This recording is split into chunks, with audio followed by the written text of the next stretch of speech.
The World Fair and the Unfair Economy will follow an exploration into the way private interests shape the perspectives of the public, and how this dynamic can be seen all the way back in Chicago during the 1933 Century of Progress exhibition.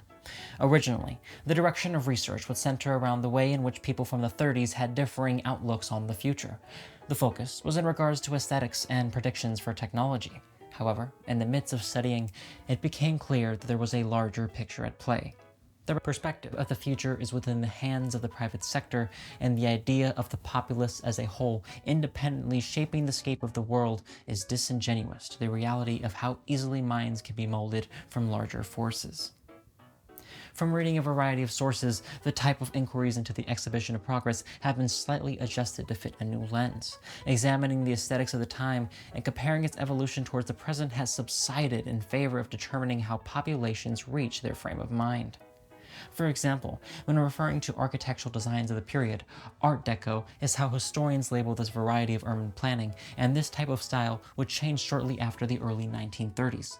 It is a remnant of the Roaring Twenties, where the large pool of wealth shared by the populace gave a feeling of opulence that was reflected in many designs. As people lost more assets, the development of the style faded as laborers struggled to survive.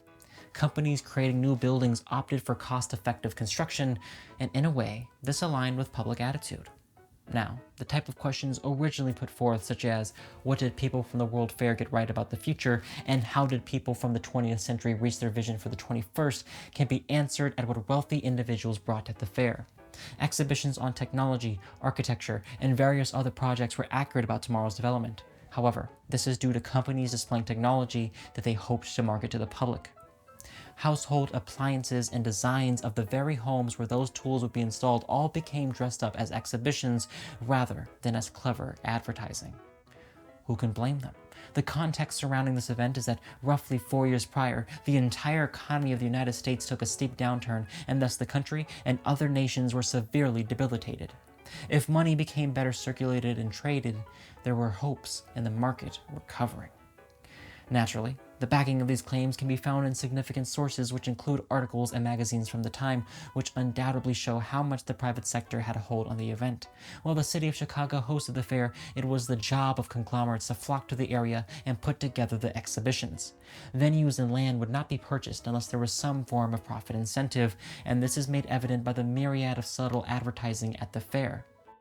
While people struggled to keep the little currency they had together, the monetary giants in 1933 still clamored to extract as much coin from the pockets of the impoverished. Of course, the World Fair can be seen as an enriching and knowledgeable-inducing event as well, in which spectators can come and allow their minds to flourish. That is certainly one perspective on the topic, and there is evidence that can be attributed to this.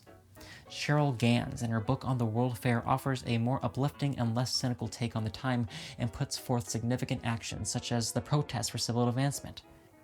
Marginalized groups, from women to African Americans, came together and organized as a form of political agitation to make their voices heard.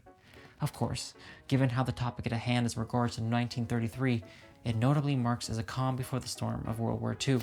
The hands of fascism took to usurping the hold of democracies on global hegemony, and this ties in with the concept of molding the perspectives of the future. The dynamics of class has existed throughout history, and it evolved significantly in the 20th century with the rise of ideological warfare.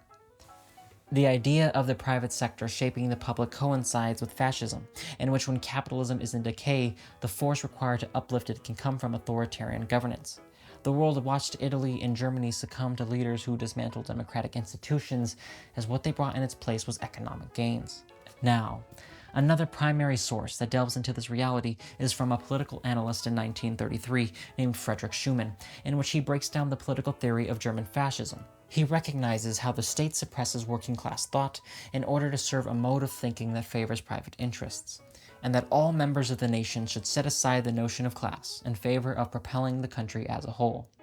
There is a thin line between capitalism and fascism, as the state's hands in governance and controlling businesses is what separates it from America and the hands-off, laissez-faire approach to an economy.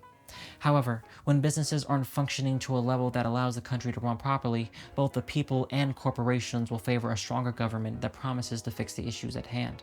Under capitalism, the private sector shapes the public and guides the minds of people towards a goal divided amongst aristocrats.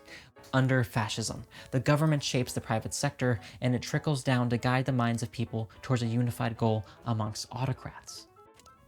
Overall, the paper delves into the realities of ideological warfare and how the flow of wealth shapes development perspectives and thus outlooks towards the future. Thank you.